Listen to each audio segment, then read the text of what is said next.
जय हिंद साथियों। जैसा कि आप सबको पता है, हमारे एसएससी जीडी 2025 वाले भर्ती का मेडिकल डेट है वो आउट हो चुका है। तो आइए थोड़ा इसी पे चर्चा करते हैं कि हमारा एडमिट कार्ड कब तक डाउनलोड हो सकता है। कुछ टॉपिक्स हैं जिसमें से कुछ हैं हमारे डॉक्यूमेंट से रिलेटेड और कुछ हैं हमारे मेडिकल पॉइंट से रिलेटेड। इस पे थोड़ा बात करेंगे। अगर डिटेल में मेडिकल का वीडियो देखना है तो ये वीडियो आपके लिए नहीं है। इसमें सिर्फ कुछ मेन टॉपिक को ही कवर करेंगे। डिटेल में देखना है तो इसके लिए पहले ही वीडियो बना चुका हूँ, आप वो दूसरा वीडियो जा करके देख सकते हैं। वो पड़ा हुआ है मेरे चैनल पे, ठीक है, एकदम डिटेल में है वो भी। तो चलिए शुरू करते हैं यहाँ से वीडियो। इस नोटिस को आप सब देख चुके होंगे, फिर भी मोटा मोटी थोड़ा सा देख लेते हैं। 95,577 कैंडिडेट्स टोटल हैं जिनको मेडिकल के लिए बुलाया जाएगा। इसमें से फीमेल हैं 9,231 और मेल हैं 86,346। ठीक। 12 नवंबर से 9 दिसंबर तक हमारा जो मेडिकल है वो चलेगा। 4 रिजर्व डेट के साथ में इसको मान लेते हैं। 12 नवंबर से 13 दिसंबर तक हमारा मेडिकल जो चलना है। ठीक, ये हो गया।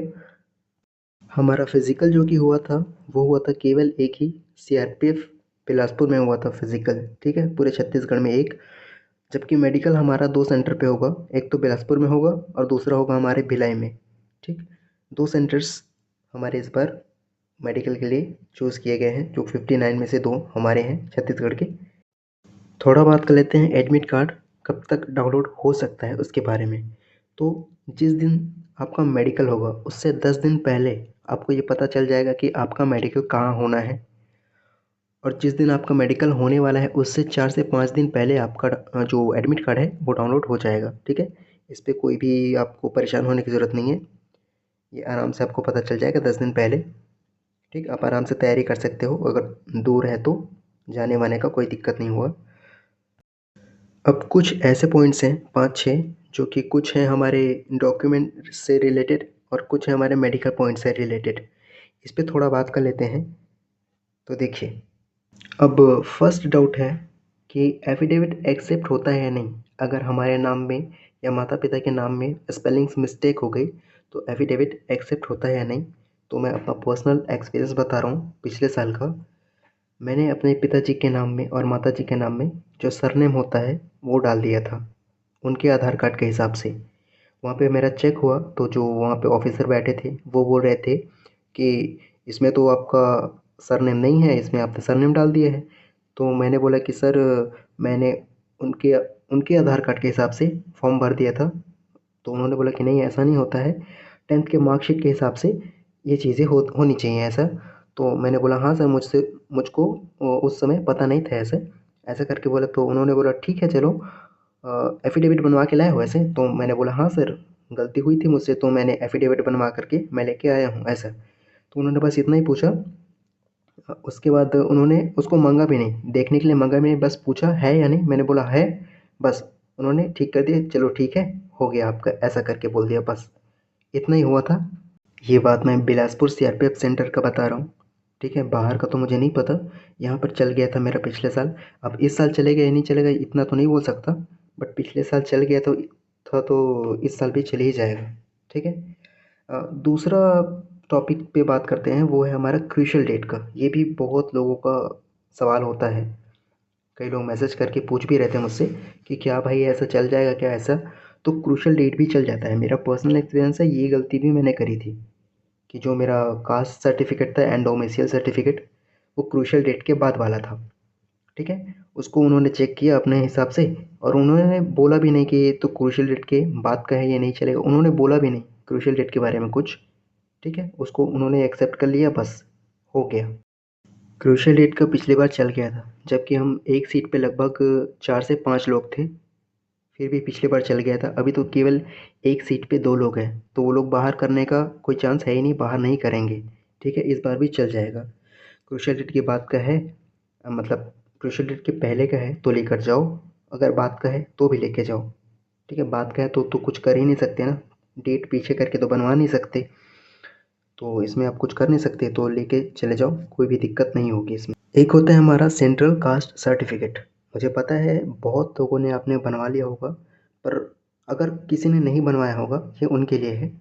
देखो, कास्ट सर्टिफिकेट जो होता है, सेंट्रल कास्ट सर्टिफिकेट, वो जो एसएससी जीडी का जो नोटिफिकेशन आता है उसी में रहता है एनेक्सर करके, ठीक है। जो फॉर्मेट रहता है एससी एसटी ओबीसी का, उसको प्रिंट करवा करके और जो अपना स्टेट का जो कास्ट सर्टिफिकेट है उसके साथ में ले जा करके तहसीली ऑफिस में जो तहसीलदार होते हैं या फिर आप कोई और अधिकारी होते हैं उनसे आप सील साइन करवा लेना।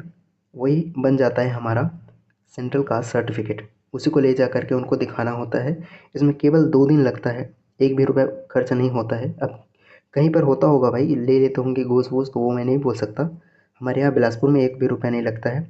ये हम बनवा चुके हैं एकदम फ्री ऑफ कॉस्ट, ठीक है। नहीं बने तो बनवा लेना, और ज़्यादातर लोगों ने तो बनवा लिया होगा, ये भी पता है।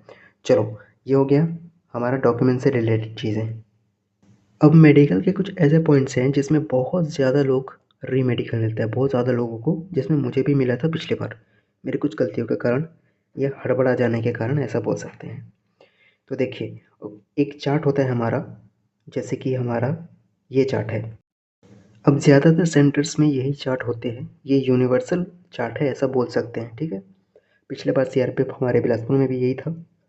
तो देखो, इसमें याद कैसे करना है, याद नहीं करना है, जस्ट एक अपने दिमाग में रखना है कि कौन कौन से अल्फ़ाबेट्स जो हैं वो होते हैं इसमें।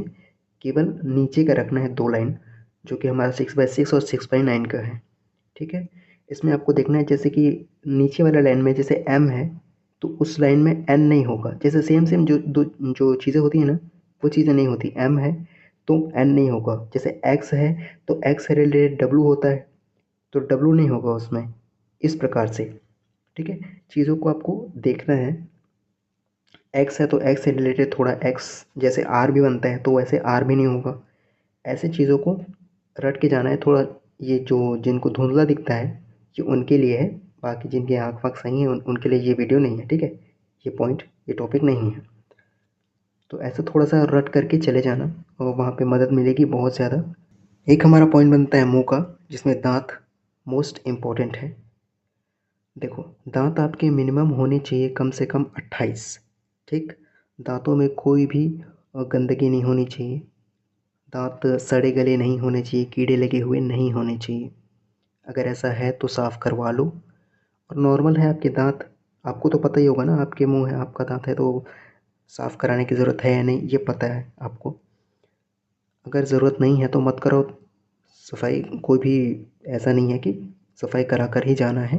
कई लोग के एक आध दांत टूटे वगैरह होते हैं, कई लोग नकली लगवा कर के जाते हैं, तो एक आध दांत चल जाता है। वो डॉक्टर के ऊपर डिपेंड करता है कि उसका मूड कैसा है, ठीक।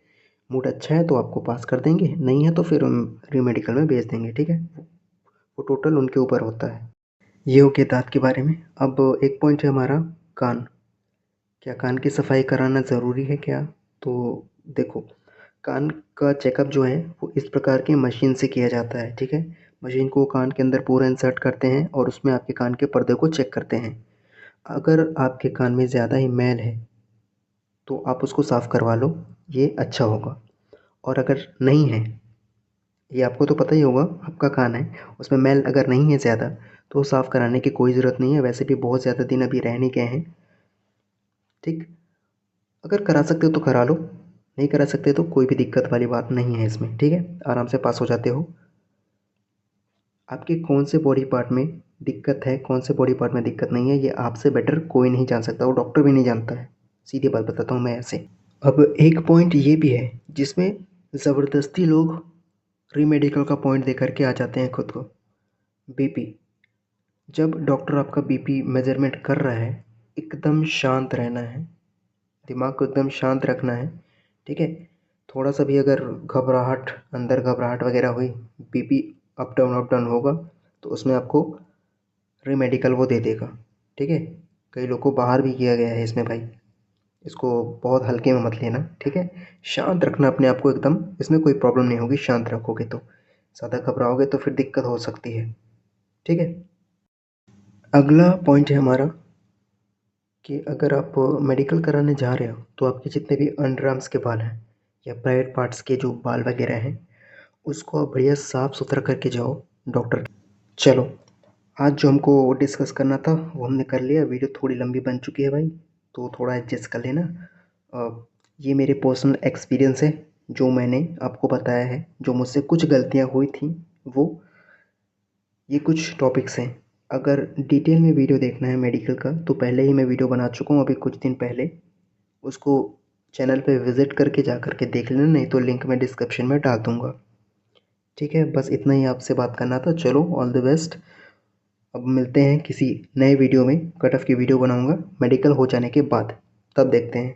ठीक है, अनुमानित कट ऑफ अपने हिसाब से देखेंगे। तब तक के लिए चलो, ख्याल रखो अपना बढ़िया से, मेडिकल दिलाओ भाई।